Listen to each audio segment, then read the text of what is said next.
ปีที่แล้วที่มีการแจกการเชิญรวมอยู่นี้เป็นปีที่2เองก็รู้สึกผิดเหมือนกันผิดที่ตั้งใจไว้ว่าจะทำก็มันก็ไม่เกิดขึ้นก็ด้วยสาเหตุหลายๆอย่างสำคัญก็คือกลัวว่าจะไม่มีคนมาร่วม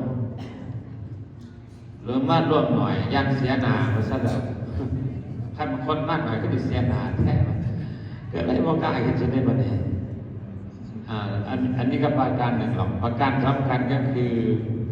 เรื่องเงินเรื่องทองนี่แหละเป็นปัจจัยที่สำคัญก็เลยผัด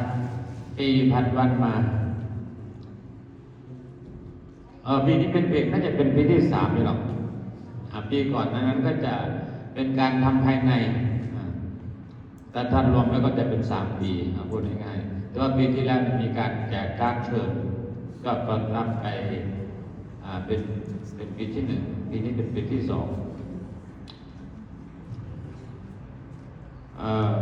หลวงปู่เนี่ยก็ถือว่าเป็นพระต้นแบบของความขยันหมั่นเพียรอาตมาก็ได้ดีเป็นมาจากท่านเหมือนกันในเรื่องความมุ่งมั่นโดยเฉพาะอย่างยิ่งด้านการศึกษาเราเรียนหลวงปู่ก็เป็นแบบอย่างให้ลูกพระลูกเนรสอบจนถึงวันสุดท้ายของท่านเลย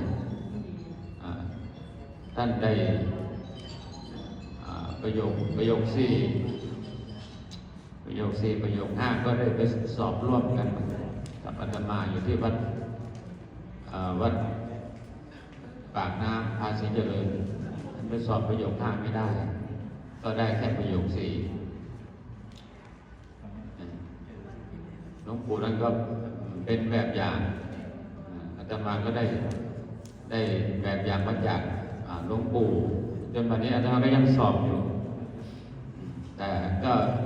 ด้วยวัยก็อาตมาก็จะขยับชั้นประโยคขึ้นมาสูงจนได้ประโยค7จะไปสอบประโยค8เป็นอันที่30 31ปลายเดือนก็ยังสอบอยู่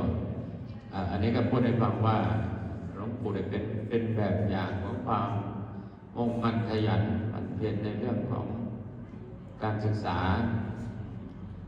ในด้านอื่นๆด้านการศึกษาสงเคราะห์หลวงปู่ก็ให้ทุนการศึกษาลูกพระลูกเนรมาโดยตลอดด้านการศึกษาสงเคราะห์ด้านการปกครองด้านการปกครองนี่ก็เป็นแบบอย่างที่ดีหลวงปู่เนี่ยเป็นแบบอย่างประนีประนอมสมัยก่อนเมื่อมีปัญหาเนี่ยก็จะเชิญอุบาสกอุบาสิกาโดยเฉพาะยิ่งคณะกรรมการออกมาประชุมปรึกษาหารือวินิจฉัยประเด็นต่างๆที่เป็นปัญหาเรียกว่าเป็นแบบอย่างของการปกครองแบบประนีประนอม